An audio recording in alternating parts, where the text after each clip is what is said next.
Rowdy boy Vijay Devarakonda సోదరుడు ఆనంద్ దేవరకొండ కూడా తన వైవిధ్యమైన నటనతో మంచి గుర్తింపు తెచ్చుకున్నాడు. 2019లో దొరసాని చిత్రంలో ఆనంద్ దేవరకొండ సినీ ఇండస్ట్రీలోకి అడుగుపెట్టాడు. ఈ చిత్రాన్ని కేవీఆర్ మహేంద్ర దర్శకత్వం వహించారు. ఆ తర్వాత మిడిల్ క్లాస్ మెలోడీస్, బేబీ తదితర చిత్రాలలో తనకంటూ ప్రత్యేకమైన గుర్తింపు తెచ్చుకున్నాడు.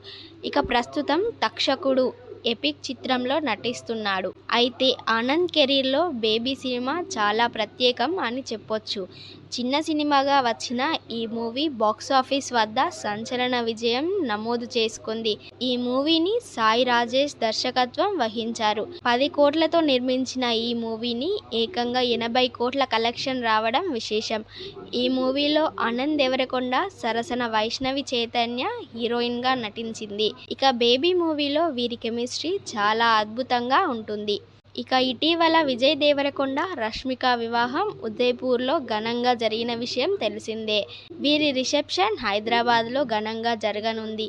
అయితే ఇప్పుడు ఆనంద్ దేవరకొండ గురించి మాట్లాడుకుంటున్నారు.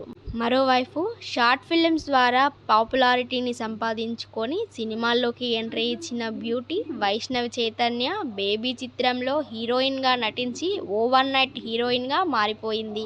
అయితే ఈ సినిమా నుంచి ఆనంద్ దేవరకొండ వైష్ణవి చైతన్య ప్రేమలో ఉన్నట్లు తెలుస్తుంది. రీసెంట్గా ఆమె ఇన్స్టాగ్రామ్ ఖాతాలో పోస్ట్ చేసిన కొన్ని ఫోటోలు చూస్తే ఇది నిజమే అని స్పష్టమవుతుంది. ఈ మేరకు వైష్ణవి చైతన్య విజయ్ రష్మికల పెళ్లిలో సందడి చేయడమే కాకుండా ఆనంద్ దేవరకొండతో జంటగా కలిసి విజయ్ రష్మిక జంటతో ఫోటో దిగి సోషల్ మీడియాలో అప్లోడ్ చేసింది. దాంతో త్వరలోనే ఈ జంట పెళ్లి కూడా చేసుకోబోతున్నట్లుగా వార్తలు వస్తున్నాయి.